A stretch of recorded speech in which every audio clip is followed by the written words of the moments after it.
Today's course is pronunciation. Although the name of the course suggests that we should cover speaking, however, because of the time limit, I'm afraid we can only focus on pronunciation. Pronunciation. First of all, let me ask you a question. Is speaking important for a teacher, for an English teacher?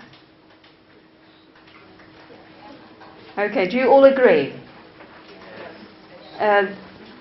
Very important or fairly important? Very important, okay. Yeah, can you tell us why it is important?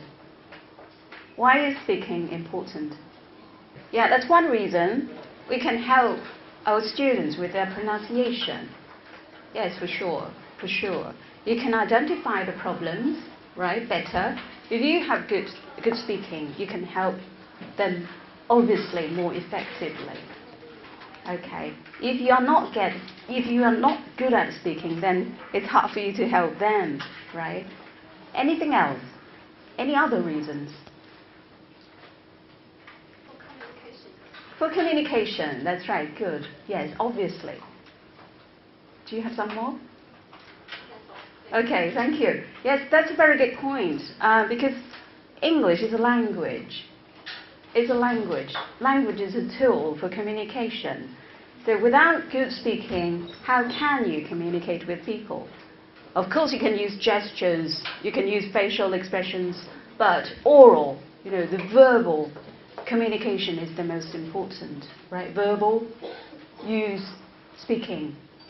We need to speak in order to be understood, right? So obviously, you need to have good speaking, right? Yeah, for communication purposes. Other factors? Louder, please. Of course, that's right. Exactly. Exactly. In teaching, we should try to increase students' exposure to English, right? We should try to create a kind of English-speaking environment as much as possible. So, if you speak well, it can be a very good listening opportunity for students. They can have more exposure to English. That's right, so that's beneficial to students. Good point. Any other points? Can I have someone from that group, that big group? A different reason. Why is speaking important? I can give you one. I think if you have very good speaking, then you are more likely to be more confident. As teachers, right? Because we teach this subject, right? We teach it. Then we need to be highly proficient. So speaking, when you teach, I think in whatever circumstances, you need to be able to speak well, especially as a teacher. When you open your mouth, you speak well, you're very confident about yourself. But if you don't, then you're very conscious of that, because that's a weakness, isn't it? Right, so as teachers, we all need to have good English speaking proficiency. Then what is good speaking? Correct, yes. Accurate, right? Correct. That's a very important criterion, because you need to speak in standard English. Yeah, you cannot have too many grammar mistakes. Although we do allow grammar mistakes in our speaking, because everybody makes mistakes. We do need to speak standard, correct, accurate English. That's right, yes. So, grammar, right? Precise. You need to be precise in speaking. All right? And properly. That's right, appropriately. That's right, you need to speak appropriately. Like speaking is in a way quite different from writing. So you need to speak instead of reading something out to your students. So you speak And speaking has different styles as well. Now I'm teaching, so it's a kind of formal occasion, right? I'm lecturing to the teachers, right? So this occasion is definitely more formal than at home, right? When you speak to your children, yeah, or to your friends, right? Your style would be less formal. Yeah, so you need to speak appropriately. That's right. So I would say, I'm a teacher. It's like, I am a teacher. That's not speaking. Right, yeah. Appropriateness. Any more?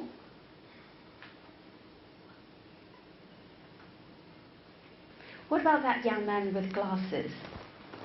Yes. You are speaking, right?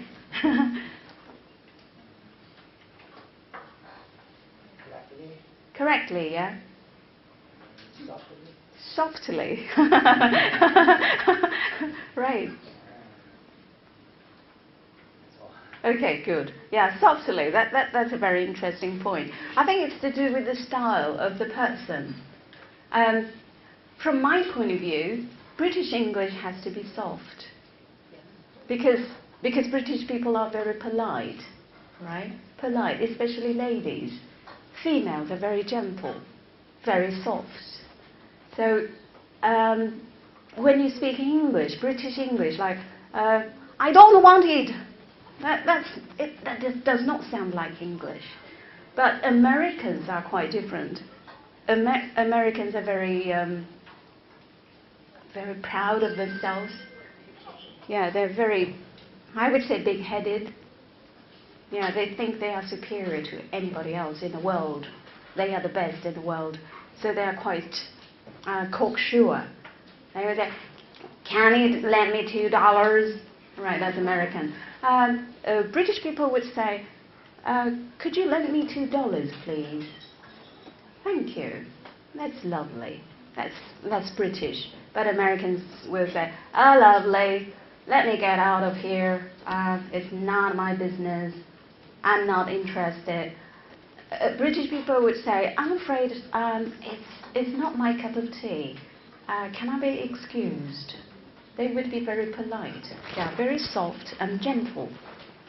Okay, good. Some other criteria? Clear, that's right, yes, clear. I never expect my students to be native-like. You know, native-like? That would be too idealistic.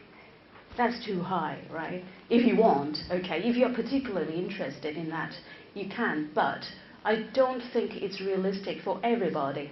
But I think I must emphasize that good speaking must have very clear pronunciation. Very clear pronunciation. Otherwise, it can cause misunderstanding. Yeah, misunderstanding. People will struggle to understand you. We have many examples, like, for example, bed or bad. Yeah, go to bed, right? Go to bed, or go to bad. Which one? Go to bed. Go to bed. No, he's a bad boy. Bad boy, not bad boy. Bad boy. Yes, right.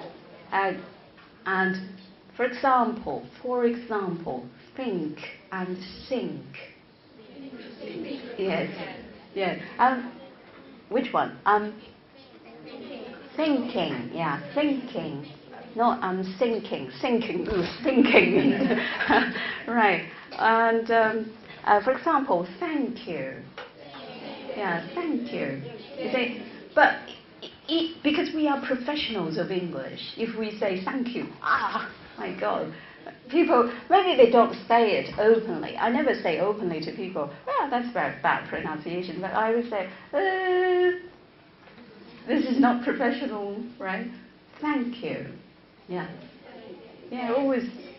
So, pure, clear pronunciation is the first step. Yeah, the first step, like snack or snake. Snack, snake. Yeah, snake. Do we eat